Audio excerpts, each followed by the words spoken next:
Como todos los jueves, hoy nos acompaña Gabriela Peroso, reconocida periodista venezolana, quien nos presenta sus perspectivas acerca de temas que son noticia. Gaby, buenos días, bienvenida. Y bueno, quisiera que nos hablaras un poco acerca de este acercamiento de Estados Unidos con Venezuela, que sigue estando en el tapete. El hecho de que un portavoz del gobierno de Biden diga que todavía se mantiene una relación estable con Juan Guaidó y el llamado a una nueva reunión propiciando el diálogo para unas elecciones en Venezuela. Bienvenida. Buenos días, Marjorie. Aquí estamos las dos de verde, muy obedientes. Así es. Los Estados Unidos. Mira, es una realidad bien compleja que yo creo que puede cambiar día a día. Sacar un pronóstico sobre si finalmente Estados Unidos llegara a importar petróleo directamente desde Venezuela al día de hoy es prácticamente imposible. ¿Por qué? Porque hay muchísimos intereses en juego, hay lobbies petroleros en medio, hay visiones políticas dentro del gobierno estadounidense que no necesariamente son iguales y es por eso que hay como... En primer lugar, yo creo que es interesante ir analizando cómo ha venido cambiando el discurso por parte de la Casa Blanca. Justamente antes de que Estados Unidos sancionara a Rusia y se hablaba justamente de estas sanciones, en ese preciso momento escuchábamos declaraciones de Juan González en donde señalaba que esas sanciones que impondría Estados Unidos de no importar más petróleo podrían justamente debilitar también a regímenes como el de Nicolás Maduro. Recordemos que, lo hemos explicado en este programa, Rusia e Irán han podido ayudar al régimen de Nicolás Maduro a justamente sortear y escaparse de esas sanciones estadounidenses a través de un sofisticado proceso financiero que ellos ejecutan. Al Rusia tener congeladas sus cuentas, de alguna manera parte del dinero que va viajando por esas vías alternas también se bloquea para Venezuela. Estados Unidos estaba consciente que aplicando esta medida a Rusia, de alguna manera también estaba castigando a Venezuela. Luego se da este viaje que ya ha sido confirmado por las autoridades estadounidenses, y hemos ido viendo cómo de alguna manera ha ido cambiando el discurso. En primer lugar, ya la Casa Blanca, a través de su vocera, aseguraba que se habló de seguridad energética, es decir, se habló de petróleo. Pero poco a poco, todos los días, de alguna manera, la insistencia de los periodistas venezolanos es increíble. Están ahí activos en el Departamento de Estado, en la Casa Blanca, preguntando cómo va ese acercamiento y dentro de ese acercamiento de alguna manera hemos visto cómo ellos han ido revirtiendo, tratando de que el tema petrolero quede a un lado y se centre en el tema de los presos políticos y de una recomposición política dentro de Venezuela. Yo creo que el mensaje, de alguna manera, el manejo que se hizo por parte de Estados Unidos quizás no fue el más apropiado, y las reacciones fueron muy contundentes y muy adversas, no solamente de los republicanos, sino de los demócratas y de la ciudadanía en general, que ven al final un discurso que siempre se ha dado de que, bueno, Estados Unidos realmente solamente está interesado en el petróleo de Venezuela. Yo no lo veo así, Marjorie.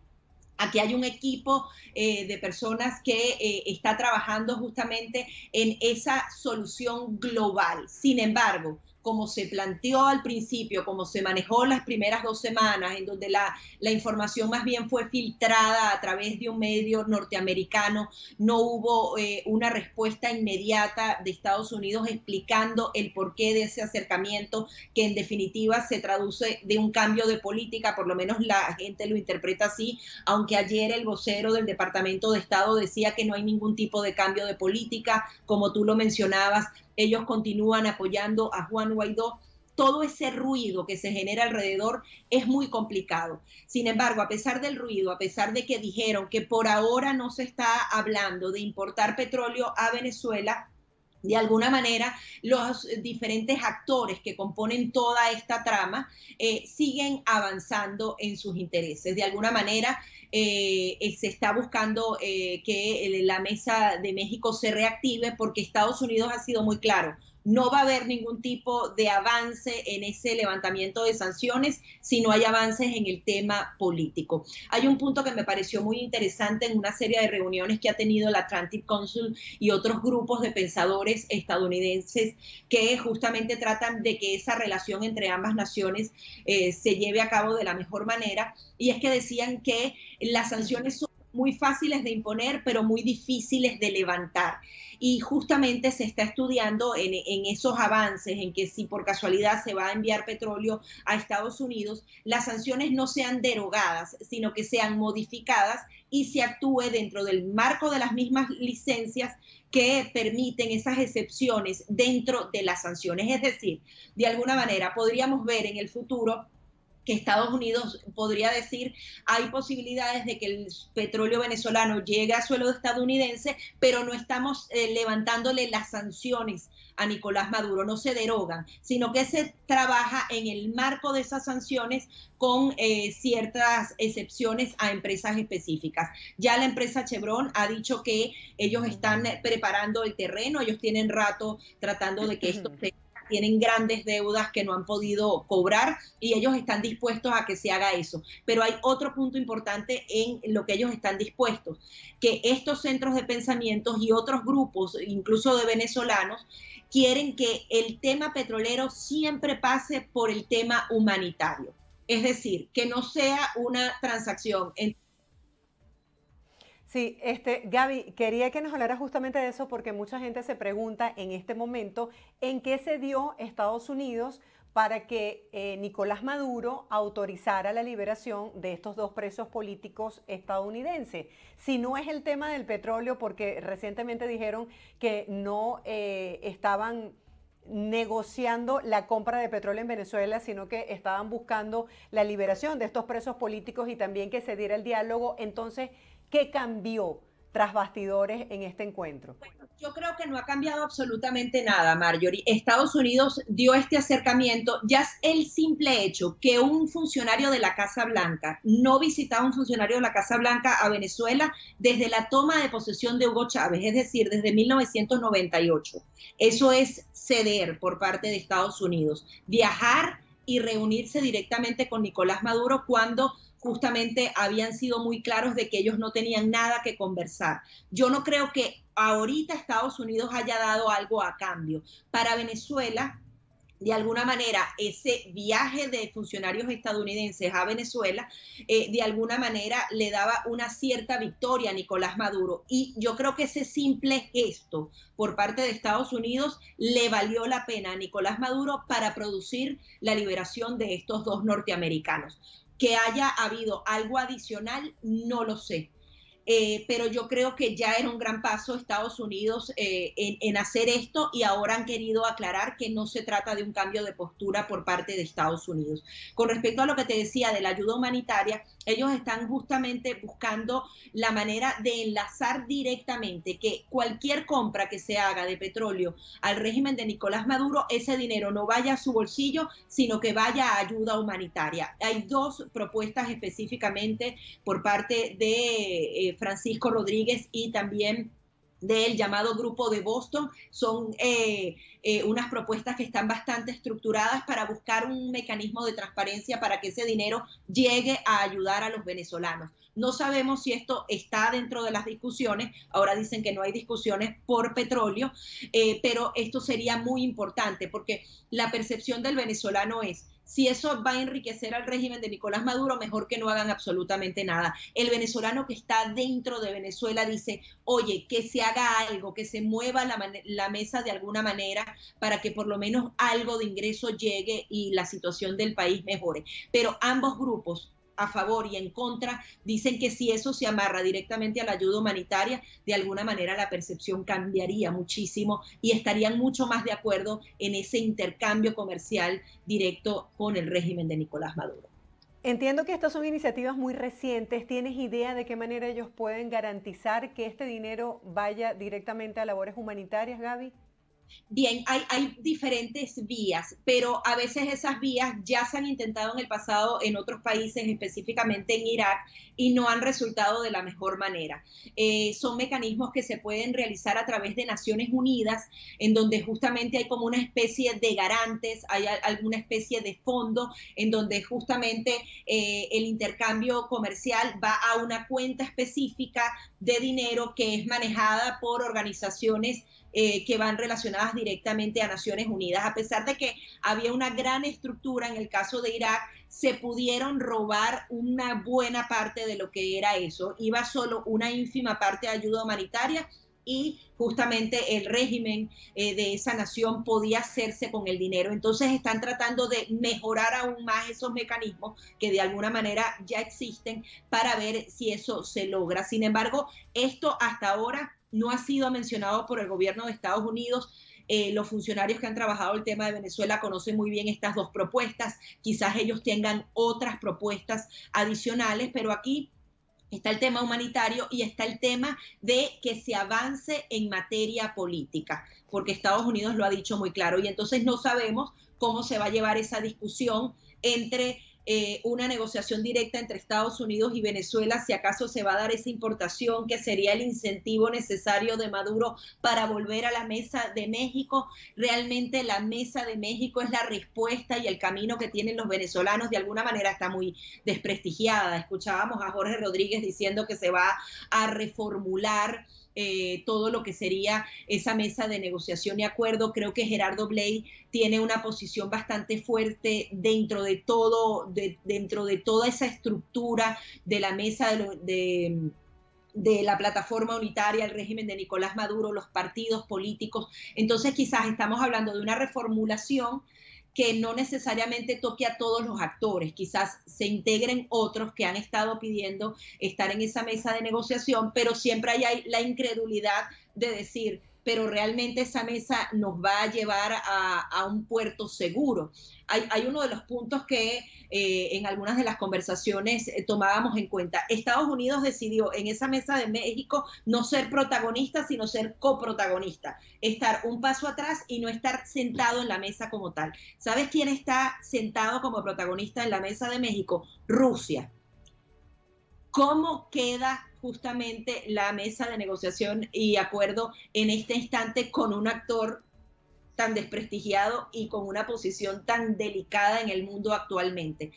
En esa reestructuración tienen que hablarse de este tipo de puntos, porque no podrían entonces hablarse de todo ese tema petrolero o de algún otro tipo de negociación con el régimen de Nicolás Maduro para liberar presos políticos, para alcanzar las elecciones, cuando Rusia sería uno de los principales actores del lado de Nicolás Maduro y Estados Unidos no en una posición de primera fila. Entonces, son tantas las cosas que es muy difícil predecir lo que va a pasar.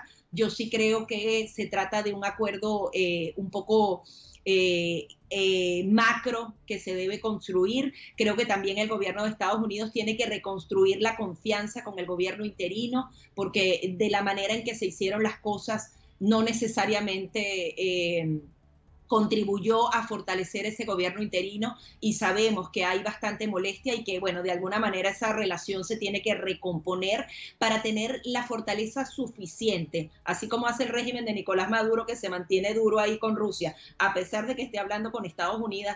De este lado también tiene que haber una cohesión, una coherencia para que esa negociación, si llega a darse, se haga de la manera más efectiva y que obviamente se traduzca en beneficio para los venezolanos. Además, creo que viendo la opinión de los venezolanos a través de diferentes encuestas que han hecho medios en Venezuela, este proceso de diálogo está bien desprestigiado, ¿no? Por un lado, Jorge Rodríguez llamaba a reformatearlo, por otro lado, Diosdado Cabello lo veía con desdén.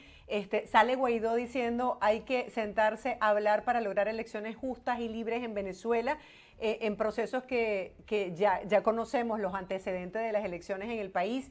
Y muchas personas se preguntan, ¿verdaderamente va a lograr un avance la oposición a través del diálogo? También hemos visto posiciones bastante tímidas por parte de la oposición. Entonces, bueno, me gustaría saber cuál es la opinión de tu fuente sobre qué tan trascendental sea este proceso de diálogo. Y también las personas nos están preguntando por YouTube que por qué los economistas de bando y bando dicen que de levantarse las sanciones y llegar a acuerdos sobre el tema de la compra de petróleo en Venezuela pudiese mejorar la economía venezolana, Gaby, porque también se está creando una falsa expectativa en el país. Todos los días vemos notas de Chevron diciendo que ha aumentado la capacidad de producción de petróleo en Venezuela. Entonces, bueno, queremos como que aclarar rumores de esto, del manejo informativo en Venezuela y fuera de Venezuela. Sí, bien, por una parte, lo primero que me preguntabas, de alguna manera yo creo que todos los actores viajarían a México con una incredulidad increíble. Sí. Yo creo que la mayoría de los actores que están involucrados en esta mesa tienen, sabes, van como una pata coja, como decimos los venezolanos. Sin embargo, si realmente hay seriedad y hay ese plan orquestado macro, con ese incentivo que puede ser petróleo u otro tipo de incentivo, porque lamentablemente, Marjorie, me duele mucho decirlo, hay que ir con incentivos para Nicolás Maduro a la mesa porque las sanciones no son suficientes. Si eso realmente está bien estructurado y comienza a dar resultados, esa visión podría ir cambiando poco a poco. Yo de alguna manera a veces digo, ojalá que lo muden de una vez, cambien todo para que se recomponga, pero ¿hasta dónde perder tanto tiempo en recomponer una nueva mesa que al final en el fondo tendría las mismas fallas de estructura, ¿no? Entonces, la mesa yo creo que es absolutamente necesaria porque no hay otra vía de alcanzar algunos acuerdos y algunos logros para los venezolanos. Entonces, vamos con incredulidad, pero vamos a hacerlo para que de alguna manera no paguemos el precio de la inacción. De alguna manera esa era una de las frases que rescataba de esas reuniones que se han tenido para analizar todo este tema. Entonces, los actores tienen que seguir avanzando y tratando entonces de entregar resultados para que esos resultados le pongan fe al ciudadano común que tanto desconfía de este proceso. Y por el otro lado, me hablabas, era de petróleo, la segunda pregunta se me escapó. La primera pregunta era el tema de la incredulidad de la gente en el proceso de diálogo y la segunda era que de darse esta apertura del gobierno de los Estados Unidos en la compra de petróleo a Venezuela, si verdaderamente va a beneficiar a los ciudadanos, porque la gente, es lo que tú señalabas anteriormente, la gente dice, bueno, todo este dinero le va a quedar a Nicolás Maduro y el ciudadano de a pie no lo va a ver en beneficio de manera directa. Sí, bueno, aquí hay varios puntos, porque además es peligrosísimo el tema del dinero de Nicolás Maduro en su bolsillo. ¿Por qué? Porque nos estamos acercando a las elecciones del 2024. Imagínate un Nicolás Maduro con una campaña con suficientes dólares para financiarla. Imagínate el riesgo en el que nos pondríamos los venezolanos por un lado. Y de eso, de alguna manera, llegaría al bolsillo de los venezolanos porque él lo utilizaría para populismo. De alguna manera no lo utilizaría para crear grandes infraestructuras y todo eso. A simple vista, si obviamente subimos de 700,000 barriles de petróleo al día a 1 millón, a 1,5 millones, que podría, según algunos analistas, el año que viene alcanzarse, si se dan todas las inversiones y una cantidad de variables, de alguna manera que ingrese más dinero, a pesar de que sea a través del régimen de Nicolás Maduro, podría de alguna manera tener un impacto en la economía venezolana, porque es que la economía venezolana está tan en el subsuelo que cualquier mínimo recurso que entre adicional de alguna manera se hace sentir. Recordemos que esas burbujas que están en las Mercedes y en algunas ciudades del país realmente son ficticias, solamente estamos refiriéndonos al 1% de la población. Entonces, lo que yo creo es que más allá de mejorar la economía, puede ser este tipo de iniciativas de acercarse por el tema del petróleo, una rendija para alcanzar algunas ventajas políticas en todo esto. Sin embargo, como te digo, el régimen de Nicolás Maduro ha estado buscando que le levanten esas sanciones por años, justamente tratando de tener dinero para campañas políticas. Entonces, realmente puede ser un cuchillo de doble filo el que nos estemos jugando con este tipo de acercamiento y por tanto Estados Unidos tiene que ser extremadamente cauteloso en hacer las cosas. Ojalá que ese tipo de iniciativas hacia la ayuda humanitaria sean correctas. Adicionalmente, no sabemos hasta dónde eso operativamente es posible. La semana pasada un poco nos dedicamos a hablar de los números, de cuánto podría subir, pero otro de los puntos es la inversión milmillonaria que se tiene que hacer año a año. Las empresas norteamericanas, indias, italianas, que actualmente tienen licencias dentro de Venezuela, están dispuestas a invertir miles de millones de dólares cuando sabemos que Nicolás Maduro de un día para otro cambia de opinión y les puede quitar todo lo que construyan en algunos meses. Ese también es uno de los puntos a tomar en cuenta acá, que se tiene que invertir en infraestructura petrolera para producir más petróleo, pero siempre en manos de un dictador. Así es, gracias Gaby por este interesante análisis sobre temas que son noticia para Venezuela. Más adelante pues analizaremos cómo va cambiando las posiciones y los hechos porque la política es muy dinámica y más la venezolana. Así es, una diplomacia muy compleja, en Así donde es. se no absolutamente y mañana podemos decir sí como Sí. no. Es verdad. Feliz día de San Patricio, Gaby. Estás hermosa. Muchas gracias por acompañarnos.